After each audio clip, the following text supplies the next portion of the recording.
Sometimes jokes aren't funny.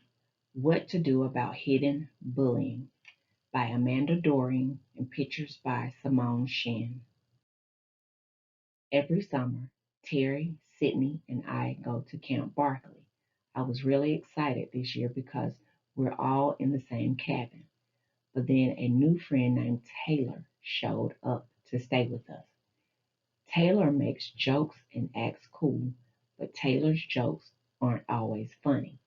Sometimes they're just mean.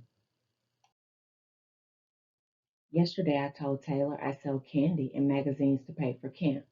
Taylor told everyone at our lunch table I had to sell candy because I'm poor. Some of the kids giggled. I felt my cheeks turn bright red. I left the table. Just kidding, Taylor called after me, laughing. After dinner, Taylor pulled Terry and Sydney aside and whispered something to them. Soon they headed my way.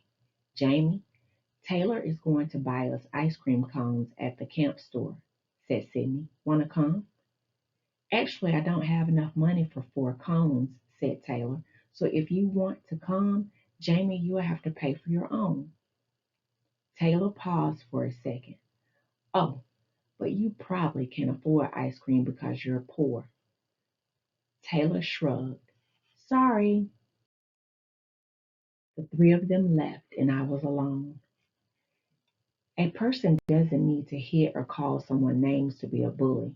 Sometimes a bully will leave someone out of an activity on purpose. He or she will encourage others in the group to exclude the person too. Later, Terry, Sydney, and Taylor walked into the cabin with their ice cream cones. They were whispering and laughing. I was trying to read, but I felt ashamed and angry. Terry and Sydney are my friends. Why was Taylor picking on me? The three sat on Taylor's bunk. Jamie, come and join us, they called. Yeah, Jamie, said Taylor. Come tell us more stories about being poor. I turned toward the wall, pretending to read. Then I started to cry. I couldn't help it. Jeez, I was just kidding, Taylor acted, upset. Learn how to take a joke.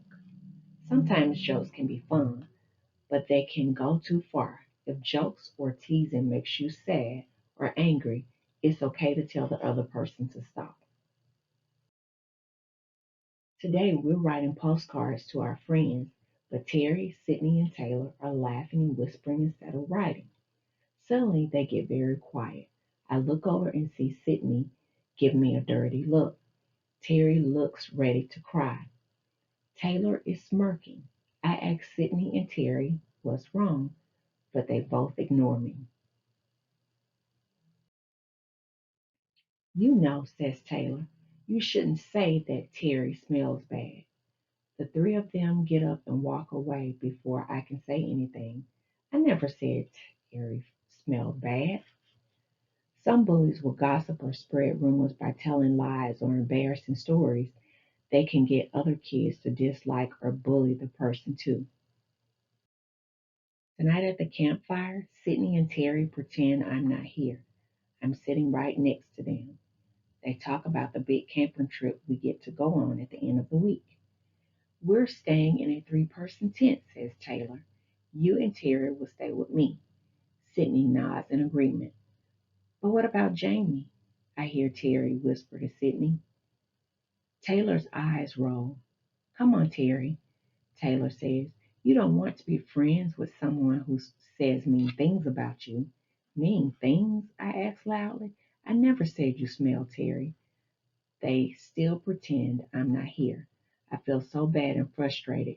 I give up and leave. In the morning, I sit by myself at breakfast.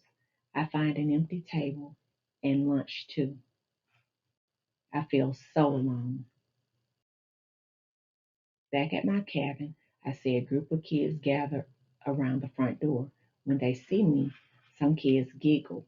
Others walk away with their heads down.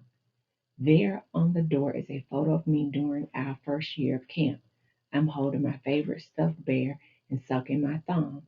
Someone has written, baby bed wetter on the photo. I ran away from the cabin as fast as I can. Terry finds me. What do you want? I mumble. I want to say I'm sorry, says Terry. I should have stood up for you. I wasn't being a good friend. I was afraid if I did, Taylor would make fun of me too. I didn't say you smell bad. I say, I would never tell people mean things about you. I know that now, says Terry, smiling sadly. People who watch and see bullying are called bystanders. Bystanders can help stop bullying by sticking up for others. If you see someone being bullied, tell the bully to stop or ask an adult for help. Terry and I walked back toward camp. We're surprised to see Sydney shouting at Taylor. I can't believe you stole that photo from me, Sydney yells. I should have never shown it to you. Hey, lay off, Taylor laughed. It was just a joke. Sometimes your jokes aren't funny, Taylor. Sometimes they're just mean, Sydney says. Sydney walks over to us. I'm really sorry about the photo, Jamie, Sydney says. I hope we can still be friends. Sydney thinks we should talk to an adult about what Taylor has said and done. We tell our camp counselor, Jean, about how mean Taylor has been. Jean listens to us. I'm glad you came to me, Jean says. Joking around with friends can be fun, but sometimes joking goes too far and friends get hurt. Some people use jokes as an excuse to say hurtful things, and that's not okay. Mean jokes and spreading rumors to hurt or embarrass someone is bullying. I hadn't thought of it that way, but it makes sense. I feel a lot better after talking to Jean.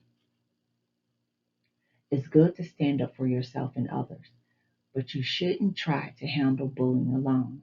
It's always best to tell an adult you trust. The adult can stop the bullying behavior and get everyone the help he or she needs. When Jean moves Taylor to a different cabin, I don't see Taylor as much after that, which is fine with me. Terry and Sydney stay away from Taylor too.